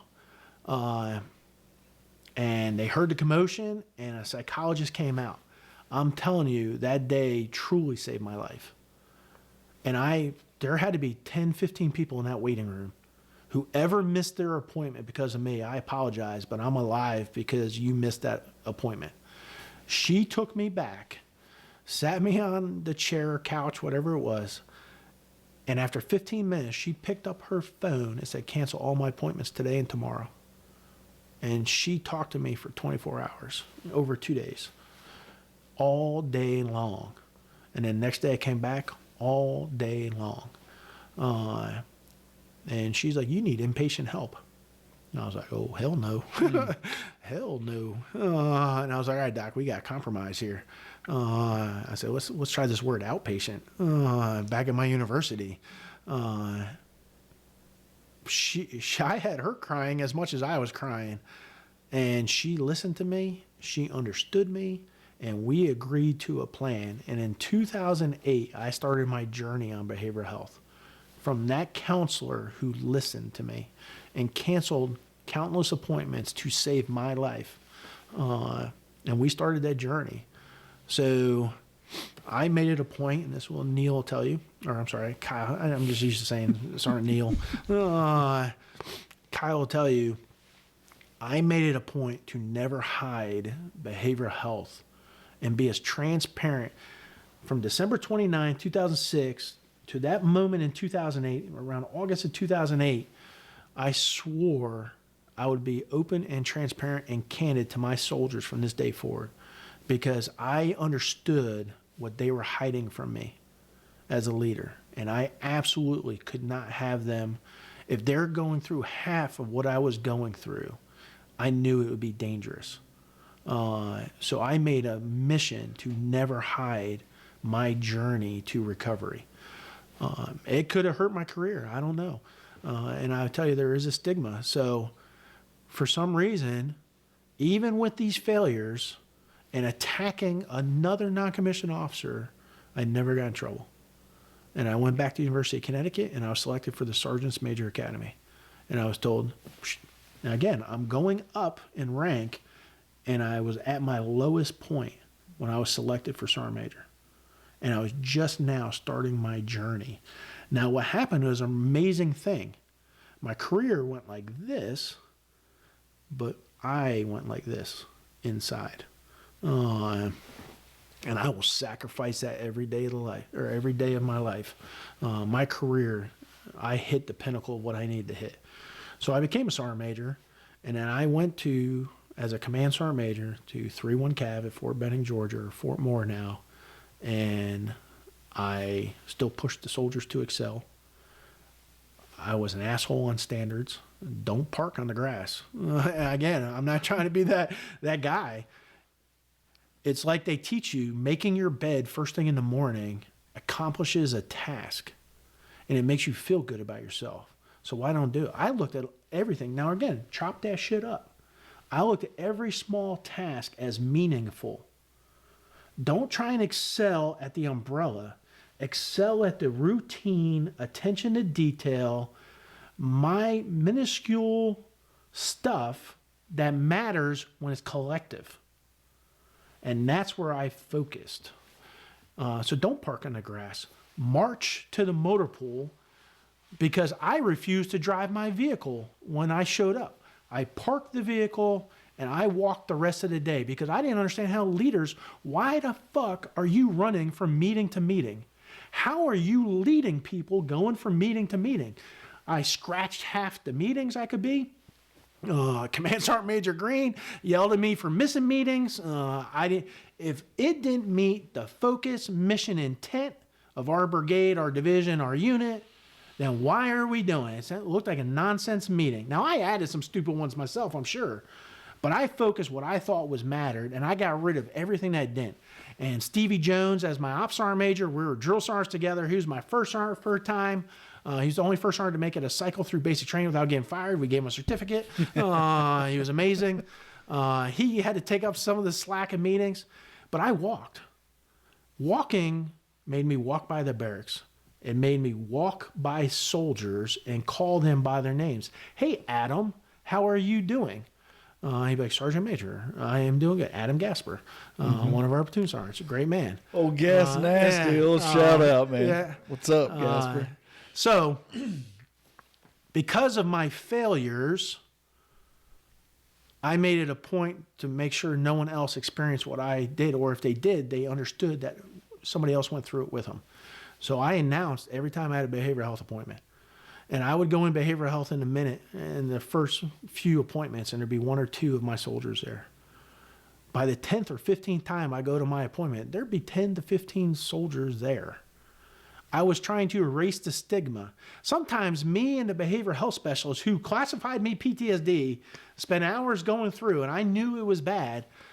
Sometimes we go in there and just talk about leadership in general. It wasn't even about problems. But I knew if I had to talk about problems, I could go to him. But I also knew my soldiers trusted me to lead them correctly, and I sought behavioral health. And Sergeant Major of the Army, Grinston, a few years, he just retired. A really good man. He gave me a good ass chewing too one time. He said, you go to the gym to do your physical fitness. You go to church to do your spiritual fitness. Why on earth would you not go to behavioral health to do your mental fitness? And it's so powerful. And I thought about it. And it's so, man, it's years late. That should have been 20 years ago. We should have been saying that. And it should have been stigma. So I tried to reduce the stigma of behavioral health. I tried to tell people what PTSD was. And then, hey, guess what? I'm not perfect. And I've been fired a couple times. I've been fat. I've been skinny running marathons. Now I'm back fat. Leaders are not perfect. I was only a squad leader one time. I was only a section sergeant one time. I was only a platoon sergeant one time. I was truly only a first sergeant one time. I was only a battalion command sergeant major one time. I've never got a second shot. The Army's like, great job, next, move up. Well, you're learning how to be a command sergeant major. And I ran Sean Jarvis and his first sergeants down the first few months. I was nonstop, and it was wrong. But there's a backstory to why I was pushing them, because I couldn't fail, because I was threatened if I failed, I was fired by the division sergeant major. You're an asshole. But I made it a point, we're going to focus on basics always, master the routine, attention to detail, and we're generally going to care about each and every one of our soldiers. We never had a suicide, and I'm not saying anybody who's had a suicide failed in any way, but I am proud of the fact that our behavioral health numbers went up seeking counseling. I am proud of that, to help them. And I fought, we were just talking about before we started taping, I am proud that I fought with the Army who tried to deny one of our soldiers drill sergeant school because she sought behavioral health treatment after a year-long deployment because she had marriage problems when she returned. No shit. Who hasn't had marriage problems when they return from a deployment? routines are set, especially with kids, it's always going to happen. And she sought, well, that's hard. She sought treatment, and the Army's like, hey, we don't know if we should put you in a position of trust as being a drill sergeant because you went to mental health or behavioral health. I'm like, are you fucking crazy? That's who you want. She's excelled and recognized she needed help, got it, and is continuing to excel while getting treatment. And you're saying that's not who you want teaching our next soldiers? You lost your freaking mind. And we fought it and got it. So that's the stigma. And I think the Army's come a long way since those days. I mean, we're almost 20 years later. And I hope behavioral health is not a stigma anymore. It should not be. And I encourage people that are in to seek it. Even when you're retiring, go seek behavioral health because you're about to go through an adjustment like I did coming from war to civilian world. Go seek behavioral health now to prepare you for retirement. Because everyone in this room knows when that door shuts, who are you? And that's not a bad thing. Focus on the current and the soldiers. Mm-hmm. I got the VA and everybody else take care of me now. Or, as I say, the best medicine for another vet is another vet. And us telling our stories. So I think I sort of answered, but that's behavioral health and PTSD. I think I got them both at the same time. Actually, it's even leadership. You gave a lot of great leadership aspects there. So, in some of the things that you're talking about is you're hoping that it transition in that way where we're actually taking care and removing the stigma. I often wonder at times because the war ended and the majority of those soldiers who served in combat are now starting to separate or already have separated over that period of time. If it's improving because we have less opportunity or less soldiers, sailors, Marines, or whatever that were engaged in some kind of post-traumatic stress situation. And I'd like to believe that it is improving, but I still have to, it still eats at me in the back of my mind. Are we yet doing enough? Have we placed the proper controls that there are always going to be situations in which individuals are in harm's way? And have we done enough to ensure that when they return, there's a process? I hope so. Yeah, no, I agree with you. And I think just like you train on a weapon, mm-hmm. you have to train the soldier's mind as much as the physical ability. And I was talking, he's now a division sergeant major right now. And one of our old first sergeants was the Armor School Sergeant Major, Tony Towns. Between Jackson and Tony Towns, I told him, I said, they said, Dan, with all your experience as you're retiring, again, I'm not way up here with some of these famous people. I was just Dan. They said, with your experience, what was some stuff you would change? I said, I would put retirement training and behavioral health training in every NCOES school system. From, I think, Warrior Leaders Course is mm-hmm. called. Warrior Leaders Course now, down here at the E4 to E5 level, up to the Executive Leaders Course or Nominative Leaders Course. When I went through, it's called the Executive Leaders Course. At the very top, talk about retirement and talk about behavioral health, mental health, and every one of those courses leading up. You have to train the mind, and I think we're getting better. But I now work for a medical command, and I see the shortages across our Army, active and our specialists, specialties, etc. Where our numbers are going up in the Veterans Affairs, VA side, sometimes you see them going down active duty because those specialties are pulled over to more money, et cetera, et cetera. And we're trying to say, hey, there's a purpose. I got the money, but there's a purpose in what you're doing, and we need you. And we can never have enough. So I hope it continues to get better. I think we did the right thing at Fort Benning, or at the time we were there, where they embedded behavioral health, EBH. The trailer right out in front of the trailers right in between our brigade footprint. You had put to walk trailers past up, and right there is behavioral health. I hope we have enough numbers that we're doing that to every brigade footprint to allow soldiers to walk right into it and get seen. You got to train the mind. It's just like going to the aid station. Yeah. Just like going to sick call. You could report there just like you could sick call.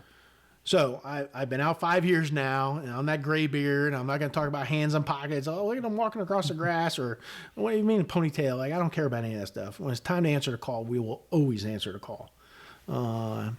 I learned that when Don't Ask, Don't Tell was lifted, etc. Everybody's like, oh my God. One, as a private, one of my medics was gay, told me he was gay. None of us freaking cared. Do your job, doc. I'm drunk. Give me an IV on a Sunday. He did. And when we went to the field, he was great. Nobody cared about your sexuality. So I remember when Don't Ask, Don't Tell was coming. I was sorry. Yeah, we were Sergeant Major, 3-1 calf. Yep. And they lifted it. And all my cooks got married to each other. Half my mechanics got married to each other. Who cares? Yeah. I didn't care. The only thing I cared about is how do we take care of people. So now we have administrative questions of how you care. That's where we need to be. None of it matters, man. None of that stuff matters. Focus on standards. Train your body, train your mind, and I promise you, if it's time to answer the call, we are going to answer the call, and we're going to do it aggressively and violently. And you're going to wish you didn't mess with America or the soldiers, sailors, Marines, etc. And I just came from Germany 6 months ago, and I promise you, those soldiers in European theater right now know their jobs, regardless, and their minds are getting trained. Dan, it was a pleasure you coming here, sitting down, sharing your journey, your story. Chop that shit up, the book. Yep. I hope people go out and find it, check it out, and I hope those that are listening can aid you in your call to bring attention to these great warriors and what they've done, and help reward them in the way that they need to be, or award them in the way that they need to be awarded for their great bravery. For sure. I appreciate it. If I could just say one, Kyle, I freaking love you, man. I'm Thanks so for proud coming of you. on, man. Thank you so much. In Sean's house. Sean knows how I feel about him. We've had so many conversations. I love you, Dan. But I will tell you, Robert, it was great meeting you too. I love you. I love you, Dan. I love you too, brother. Here's what I will say, and I'm not trying to promote the book. The book is on Amazon, blah, blah, blah, Barnes & Noble, etc. You can find it. Chop that shit up. It's not hard. Just put an asterisk instead of an I in shit, and you'll be all right. My phone number is in that book. Because I did lose 2 soldiers after war when they left me, Jared Rogers and Jose Diaz, because they couldn't beat their demons. And so in the book, I put the resources for veterans, and I put the hotline numbers and the emails, and I put my phone number. 2 people have read the book, hopefully more than 2 people, but 2 people have read the book, saw the phone number, and called me, and I've answered the phone. I promise you, if any veteran out there needs to talk, needs assistance, or anything I can do, if it's in my power to help, I will help you. And I promise you, I will always answer that phone. So I thank you for giving me the opportunity just to share that. And then if anybody can help me recognize just a fraction of the heroes that need to be recognized, I would greatly receive your assistance. So thanks, Robert and Kyle. This has been amazing. Well, we may have you back. I think there's still more that can there's a lot be more shared. Yeah, and I not only that, but I feel like there's going to be a time where individuals are going to be reading the book. You're going to get that type of feedback. It'll be interesting to see how you may have helped heal others through this stories of yourself and those individuals, and I think that's also part of the healing process. We can't tell you how many times we've heard individuals that came forward and said it's people like yourself who stepped up and it saved their life. Yeah. So I hope it does. No, I appreciate it, guys. This has been amazing. Now I got to go explain to my wife on a 4-hour car ride to Savannah to see her son why I never told her half those stories I just shared. So this will be a fun conversation.